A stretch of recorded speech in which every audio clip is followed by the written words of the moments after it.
Hi guys, and welcome to Hampshire Outdoors and Survival. So, here we go. Prepping, survival, in an emergency. You're only a survivor when you have been rescued. This means that you must be able to either get yourself out of a predicament that you are in, self-rescue, or be rescued from that situation by others. Sometimes you will be able to choose whether to undertake self-rescue, at other times the decision will be out of your hands. There may well be several reasons why you cannot achieve self-rescue. You could be utterly lost, local conditions such as flooding or bad weather could trap you, or injury to yourself or a group member could make movement impossible. In this situation, the onus is always upon you to attract attention. You must be able to make contact with rescuers using location aids that you have with you, or have the knowledge of how to improvise. Never delay in any form of rescue because of embarrassment. The only important factor is the outcome, and I would always rather be embarrassed and alive than eventually found dead. Preparation is key. Inform people of your intentions, your time frames, and you will at least have somebody looking for you and wondering why you're not back yet. Location aids for the environment that you're in, and knowing how best to use them will always increase the chances of you being found. In many survival situations, a major decision will be whether to remain where you are or whether to move to a location that offers a better chance of survival, rescue, or being seen.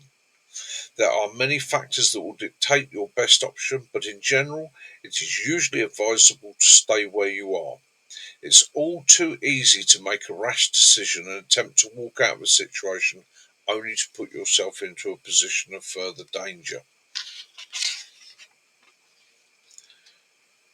Assessing your situation.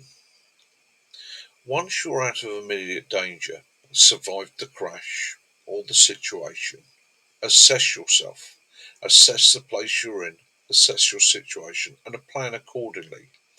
At this initial stage, it is crucial to think clearly. The decisions you make now will mean the difference between life or death. In most cases, remaining where you are is the preferred option, but no two situations are ever the same. The circumstances, the environment, and the conditions that the individual, and the conditions and you, the individual, all have a major impact on what can and cannot be achieved. The strategy for staying alive. In an emergency situation, think of the four priorities of survival: protection, location, water, and food. Your situation will determine which one is more important, but in most cases, as long as you are in no further danger from injury from the elements, you should focus your efforts on establishing a safe location, getting yourself rescued. The strategy for staying alive is known by the acronym survival. The acronym survival is as follows: size up your situation. S.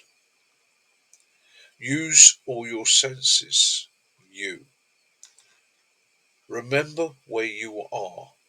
R. Vanquish fear. V. Improvise. I. Value living and life. V.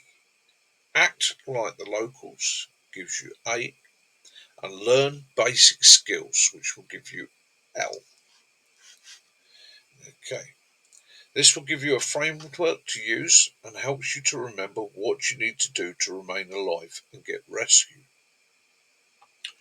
So we'll go through these individually. So the first letter of the word survival is S. That gives us size up your situation. First, assess the particulars of your surroundings, your physical condition, and the equipment you have with you. If you're in a group, you can share tasks and responsibilities, but somebody will have to take lead. Just remember, everybody will be affected, by the consequences of your decision. Every environment has its own idiosyncrasies: hot and dry, hot and wet, cold, exposed, or enclosed. Determine what you need to do in order to adapt to that environment. Assess your equipment, consider how it can be best used for your particular situation. Remove yourself and others from danger. Check for injuries and administer first aid if necessary. Remember that the trauma and stress of the survival situation on its own may cause you to overlook or subconsciously ignore injuries that you yourself may have received. That is size up your situation. The first letter of survival, S. The second letter is U. Use all your senses. Most people react to a true survival situation through either training, that they will automatically do what they have been trained to do, or by instinct, they will automatically do what their mind and body tell them to do. Whatever has happened, approach your predicament in a calm and rational manner. The situation will require careful thought and planning. If you act in haste, you may overlook important factors, lose vital equipment, or simply make matters worse. The saying, undue haste makes waste, is especially true in any survival situation. Listen to your subconscious and your survival senses and gut instincts. Learn to act on them. They will always send you the warning signals that you require. That is the letter U, the second letter of the word survival. The third letter of the word survival is R. Remember where you are. In any survival situation, it will help to know where you are so that you can make the best decisions about where to go and what to do next. Knowing your precise location can clarify whether rescuers are likely to find you or if you will need to rescue yourself. You will need to get a good idea of the obstacles that you may face, whether you should remain or whether you are in the best position to move on. You will have to make an emergency plan of action. Someone will need to know your approximate location and when you're due back. Channel your efforts into making sure that rescuers that are looking for you can see and find you. And if you have to move on, leave indicators to show where you have gone. That is the letter R. Remember where you are. This takes us to the fourth letter, V. Vanquish fear. Fear and panic can be formidable enemies, so it is imperative that you have the knowledge, the training to counteract them and prevent them from making your situation worse. If uncontrolled, fear and panic will destroy your ability to make intelligent and rational decisions.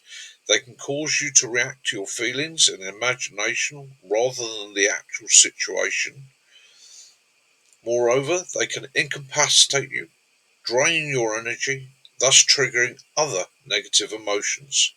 If you're in a group, your responses can have a direct effect on other things and other people. Positive responses are productive and can motivate, while negative responses can undermine confidence and morale. These are essential. That is V. That is the fourth letter in the word survival. Fifth letter of the word survival is I, and this is improvise. The true skill of a survivor is to understand what is going to be required and improvise solutions to particular problems. Do you have the skills, the knowledge to keep yourself alive in a condition to be proactive to your own rescue? You may start out with all the right equipment, but it might get lost or broken, simply wear out, batteries fail. Your ability to improvise may mean the difference between your continued struggle to survive in relative comfort or in absolute misery. Think laterally. Like the climber who was stranded on the side of a mountain with no aids to his location, he used the flash on his camera to signal his location to a rescue helicopter. Improvise, adapt, and overcome. This brings me to the sixth letter. The sixth letter in the word survival is value, V. Value, life, and living. Some people without training and equipment have survived the most horrendous situations. In many cases, it was simply because they had the will to live and refused to give up. Stories of prisoners of war often reveal that what kept them alive were religious beliefs, thoughts of families or friends, or a determination not to let their enemy win. While these alone may not always be enough, they are certainly a key factor in any survival situation. It helps to bear in mind that hardships means different things to different people in different cultures. Survival is about dealing with hardships and having the will to live. If the will to live is not there, then just having the knowledge and equipment will not be enough. That brings me to the letter A, seventh letter in the word survival. Act like the locals. Whatever environment you're trying to survive in, you can be sure that local or indigenous people and local wildlife have developed ways to survive in that situation. Look at how the local people dress and act. In hot countries, they will often leave manual work until the coolest parts of the day and will work in a slow, deliberate manner to reduce sweating and therefore conserve water. If you're in a desert, for example, watch the animals. See where they go to find shade. They're mostly nocturnal, you'll find, and spend the day underground. Learn their tricks to find water, like the darkling beetle of the Namib Desert, who drinks water from the fog that condenses upon his carapace. If you're in a jungle, pay close attention to when the animals go quiet or quickly leave an area. Danger is usually around that corner. And this brings me to the last letter in the word survival, L. Learn basic skills. Learning basic survival skills will increase your chances. Without training, the prospects for your survival are down to luck, which is never the best place to start. There is a saying, luck favours those who are best prepared. Prior preparation is the key to survival. Discover what you need to know about the environment you're going into. Familiarise yourself with equipment and practice your skills until they become second nature. This thorough preparation will help you combat fear, and it will give you the self-confidence to meet the challenges of any survival situation you may well find yourself in. This is the word survival. Hopefully that will help you. This takes me to the enemies of survival. Okay, in survival situations, there are factors known as the enemies of survival that can work against you. In many cases, you can deal with them, okay, just by knowing what they are. The first of these is boredom and loneliness. When boredom sets in, you will become inactive and lose the ability to deal with your situation effectively. So you need to keep busyness. Loneliness will also make you feel overwhelmed by what you need to achieve, leading to a feeling of helplessness. Boredom and loneliness need to be countered with busyness. Pain is an enemy. If you're injured, don't ignore the pain. Attend to a minor injury as it can grow into a far larger problem that could impair your ability to survive. A positive mental attitude coupled with keeping busy will always help to distract the mind from pain. Thirst. Thirst is not a good indicator of the body's need for water. Your body can be dehydrated before you feel thirsty. Stay ahead of dehydration rather than having to deal with it. Prioritize your need for water in a way that's relevant to the environment that you are within. Fatigue. Tiredness leads to mistakes that at best cause frustration and at worst may cause injury or death. In a survival situation, it is unlikely that you will replace the energy that you've used. So everything becomes harder to achieve. Never underestimate the importance of decent rest in your physical and mental well-being. This brings me to temperature. Temperature is a major factor in any survival situation. You will be affected by wind, rain, and humidity. You should dress to suit the environment you are in and be aware of the signs and symptoms of temperature related injuries, such as dehydration, hypothermia, heat stress, and heat stroke. Never ever underestimate temperature. This is one of the things you must master as soon as possible. This brings me to hunger. In short-term survival situations, 1 to 5 days, procuring food is not the highest of your priorities. You can offset your reduced energy and stamina levels by drinking water and pacing yourself so that you can work with your limits.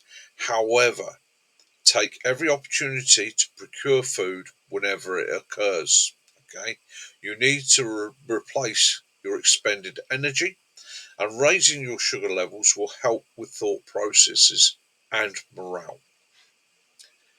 Lastly, this brings me to fear. Fear is in actual fact one of our body's greatest survival tools, as it will stimulate you, right, so that you are ready to act. However, it can also debilitate. Fear is good as long as you have control over it. And the key to controlling your fear in a survival situation is the knowledge you have attained. So, some tips here on things that I'd like you to go away and think about and bring together for yourself. Okay. So, first thing you want to do if you're putting your kit together is you need to think to yourself, attracting rescuers. If it goes wrong, how am I going to let people know I need help? And I'm not just another guy camping on the hills. So, the first thing there is your planning system. You will have let people know where you're going, the time you're going to come back, what your intentions are, and the route you're travelling on, so that they will be aware if you're not back by the time you said, there could be a problem. On top of this, you need some simple aids to assist you in being spotted. This can be a ground indicator panel, a highly coloured panel that you could spread out, which enlarges your footprint and says to somebody, there's a big orange square down there. Oh, there's a guy laying in it. The other things you need to think about having with you are possibly GPS location tools. I'm not going to go into detail with these, there are many types out there. Mobile telephones, they're your primary help tool.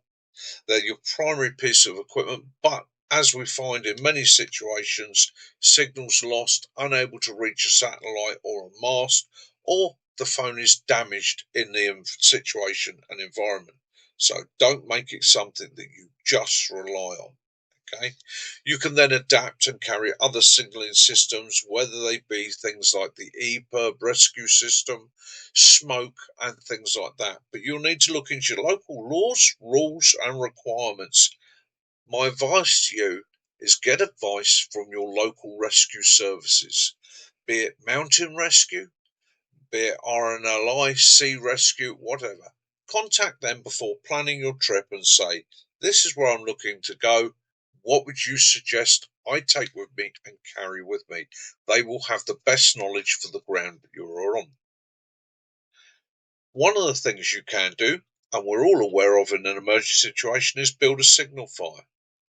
Signal fires are quite simply a fast, hot fire that will create smoke. Now, I'm not going to go into that in detail here, but there are many types you can build for many different situations and places you can be in. I suggest you go and look at channels and look at videos of people creating signal fires, get some tips and some ideas, and practice it. Have a go. It's another excuse for getting out and trying out your skills. Other signal systems that you could employ are a signal mirror, whether improvised or carried with you. It is a great way of sending a light signal to somebody else, but you may find yourself in the dark. So, simple system is a Catherine wheel. I always carry a glow stick in my bag, a 6-inch glow stick. I usually use the yellow or the blue because they're quite bright, and that on a simple 3-foot piece of string swung in a circle will give it a very large, very bright indication. Okay, and of course, the one piece of kit that you should always have with you round your neck is a whistle. The voice can only work for so far long, and your voice will start to pack up, as is mine now doing this chat. But a whistle, the sound of it will carry further and will take less energy to create volume. Okay, so always have a whistle with you. I actually carry one round my neck at all times. Other little tips that I can give you will be ground markers. Now these can be put in sand, made out of logs, made out of bits of clothing, all sorts. But the simplest 5 that I can give you are a large V. That is a ground indicator or ground to air marker, meaning requires assistance. A large X indicates requires medical assistance. An N will mean negative, no. A Y will mean yes, affirmative. Okay, and arrows will always mean proceed this way. So you could mark on a beach a V, require assistance, followed by a large X indicating requires medical assistance, followed by arrows leading the direction to your encampment, your crash site, or where you are. In survival situations, we often think of animals and the risks of animals. Here in the UK, we're quite lucky. We have very few things that are a major risk to us. Throughout the world, you can come across many other species and animals. Again, here, do your research. It is essential that you know the risks you're likely to face and that you know how to protect yourself and prepare against these situations. I'm not going to give details out here other than say to you, you need to ensure that you check. And the best way of doing this, I've found over many years of travelling, is to contact local organisations, whether they be guiding groups, rangers, national park institutions, and again, the rescue organisations. Take advice from people that live there, not people that have visited there. Okay? So, that's wild animals. This concludes my recording for today. We'll stick a video on. Hi guys, so yeah, some great advice there. I hope you enjoyed that. I hope that helps. Now, this isn't all my work. Those weren't all my words. At the end of the day, I do have a couple of thanks to give out, which is one to Colin Towell and the other one to John Hudson. Now, these guys have done a lot of work within the military over the years, setting up training programs and that. So this is taken from something I was learning many years ago through their works. And yeah, they deserve the credit for that. However, yeah, I've adapted a little bit of myself to fit more of the civilian world. Hope you've enjoyed it. Hope you found it interesting. Hope it sparked a little bit of interest, give you some ideas, and give you something to move forward with. Other than that, have an absolutely fantastic weekend, won't you? Oh, and if you enjoyed it, if you think, do some more, Mickey, let me know in the comments, and I'll do a couple more videos like this. If you really didn't like it, you didn't think it worked, again, let me know in the comments. I'll rely on that feedback. If you thought it was pants, just let me know. It was pants, Mick. In fact, type, it was pants, Mick, and then I know. So, love those you do, forgive those you don't, and as always, peace and light be upon you all. Till next time, Mickey out.